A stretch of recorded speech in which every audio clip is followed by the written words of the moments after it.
Dentistry and General Radio Network presents The Fountain Pen Chronicles with Dr. Bob Dee and Tim Ettenheim. In this episode, Aurora 88. As you look at the screen is a 1950s Aurora 88. That's the one with the gold cap. With the gold cap. The Aurora 88, and we will spend a little bit of time in a future session talking about Aurora 88s because they have their own very deep and rich history.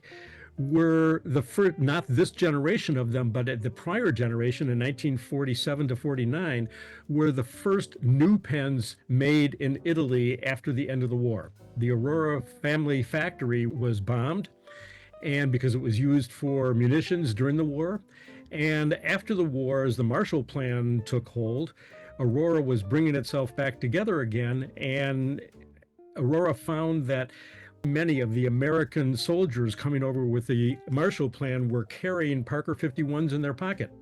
So their first pen, and we'll talk about the comparisons between Aurora 88s, which are uniquely Italian, and Parker 51s, which are quintessentially American, are also comparisons.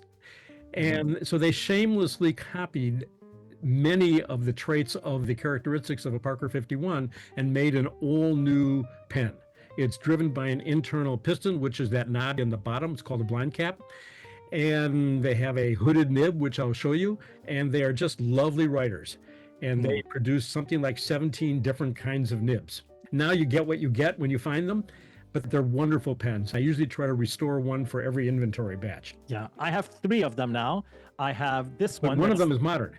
Yes, I have this one that's a 1950s, as you said. I have one that's one of the early ones. When did they first come out? 49. 49, because it's this, the serial number is a 6-digit instead of 7. We can talk about the Aurora serial numbers. Yeah, those are fascinating. I've been reading about them. And then I bought a new one, the what they call it, the Red Mamba Aurora 88, which I still love. It's very well made and writes very well. This has been a production of Dentistry and General Radio Network.